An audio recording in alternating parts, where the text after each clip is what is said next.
TNPSC group 4 examination கடந்த ஜூலை 12, 2025 அன்னைக்கு நடந்தது. இந்த எக்ஸாமினேஷனில் தமிழ் பாடப்பிரிவில் கேட்கப்பட்டிருந்த கேள்விகள் மிகவும் கடினமாக இருந்ததாக தேர்வுகள் சொல்லியிருந்தாங்க. இந்த நிலையில் இந்த தேர்வுக்கு மறுதேர்வு நடத்தணும்னு போராட்டங்களை நடத்திட்டு வராங்க. நம்ம இந்த வீடியோவில் இது வரைக்கும் குரூப் 4க்கு என்னென்ன போராட்டம் நடத்தியிருக்காங்கன்றத டீட்டெயிலாக நம்ம இந்த வீடியோவில் பார்க்கலாம். நம்மளுடைய யூடியூப் சேனலில் அரசு வேலைவாய்ப்பு மற்றும் அரசு திட்டங்களுக்கான தகவலை ரெகுலராக அப்டேட் பண்ணிட்டு வரோம். மறக்காமல் நம்மளுடைய யூடியூப் சேனலை சப்ஸ்கிரைப் பண்ணுங்கள். டிஸ்கிரிப்ஷனில் கொடுத்துருக்க வாட்ஸ்அப் குரூப் லிங்க், அதுக்கப்புறம் டெலிகிராம் லிங்க்கையும் கிளிக் பண்ணி நமது அரசு வேலைவாய்ப்புக்குள்ள மறக்காமல் இணைங்க. டிஎன்பிஎஸ்சி குரூப் 4 எக்ஸாமினேஷன் கடந்த ஜூலை 12, 2025 அன்றைக்கி நடந்தது. இந்த எக்ஸாமை பொறுத்த வரைக்கும் 10th குவாலிஃபிகேஷன்றதுனால நிறைய நபர்கள் இந்த போட்டித் தேர்வுக்கு தயாராகி வராங்க. கடந்த முறை பார்த்திங்கன்னா இந்த எக்ஸாமுக்கு அப்ளை பண்ணியிருந்தவங்களோட எண்ணிக்கை 14 லட்சத்துக்கு மேலே இருந்தது.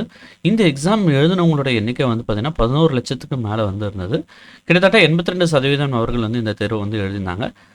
மேலும் பார்த்திங்கன்னா இந்த 10th குவாலிஃபிகேஷன்றதுனால குரூப் 4க்கு நிறைய நபர்கள் இந்த தேர்வுக்கு தயாராகி வராங்க. சொந்த ஊரிலே அரசு பணி கிடைக்கணும்னு சொல்லிட்டு நிறைய இளைஞர்கள் இந்த தேர்வுக்கு தயாராகி வராங்க. இந்த நிலையில் இந்த எக்ஸாமினேஷன் கடந்த ஜூலை 12, 2025 அன்றைக்கி நடந்தது. இந்த எக்ஸாமினேஷன் எழுதினவங்க பார்த்திங்கன்னா தமிழ் பாடப்பிரிவில் கேட்கப்பட்டிருந்த கேள்விகள் மிகவும் கடினமாக இருந்ததாக சொல்லியிருந்தாங்க.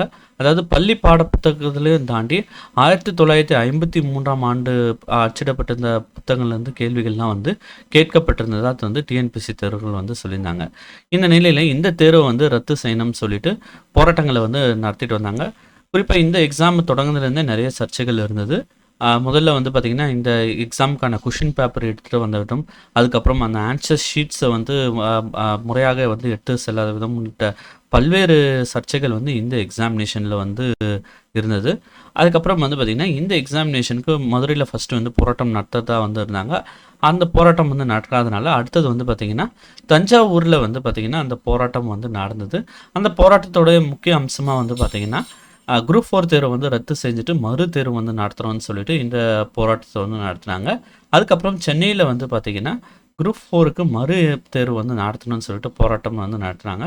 அதனை தொடர்ந்து பார்த்திங்கன்னா எக்ஸ் வலைத்தளம், அதாவது சமூக வலைத்தளமான எக்ஸ் வலைத்தளத்தில் பார்த்திங்கன்னா ஜஸ்டிஸ் ஃபார் டிஎன்பிஎஸ்சி ஆஸ்பிரண்ட்ஸ்ன்னு சொல்லிட்டு ட்ரெண்டிங்கில் வந்துச்சு இந்த டிஎன்பிஎஸ்சி குரூப் 4 எக்ஸாமுக்கு மறு தேர்வு நடத்தணும்னு சொல்லிட்டு. அதனை தொடர்ந்து பார்த்திங்கன்னா இந்த போட்டித் தேர்வுக்கு குரூப் 4 போட்டித் தேர்வுக்கு மறுதேர்வு நடத்தணும்னு சொல்லிட்டு சமீபத்தில் டிஎன்பிஎஸ்சி முறைகேடுகளை கண்டித்து நாம் தமிழர் கட்சியினுடைய ஒருங்கிணைப்பாளர் சீமான் தலைமையில் பார்த்திங்கன்னா ஒரு மாபெரும் பொதுக்கூட்டம் பார்த்திங்கன்னா நேற்று 20/9/2025 அன்றைக்கி நடந்திருக்கு. இப்போ பார்த்திங்கன்னா தொடர்ச்சியாக இந்த எக்ஸாமினேஷனுக்கு மறுதேர்வு நடத்துறதுக்கு போராட்டங்கள் நடந்துட்டு வருது. மேலும் இது குறித்து டிஎன்பிஎஸ்சி அஃபீஷியல்ஸ் தான் முடிவெடுக்கணும். இந்த தேர்வுக்கு மறுதேர்வு நடத்தணுமா இல்லை வேண்டாமான்னு சொல்லிட்டு. இது குறித்து நீங்கள் என்ன நினைக்கிறீங்கன்னு சொல்லிட்டு மறக்காமல் கமெண்ட்டில் சொல்லுங்கள். மேலும் டிஎன்பிஎஸ்சி, டெட், டிஆர்பி மற்றும் அரசு வேலைவாய்ப்பு தகவலுக்கு மறக்காமல் நம்மளுடைய யூடியூப் சேனலை சப்ஸ்கிரைப் பண்ணுங்கள். தேங்க்ஸ் ஃபார் வாட்சிங் திஸ் வீடியோ.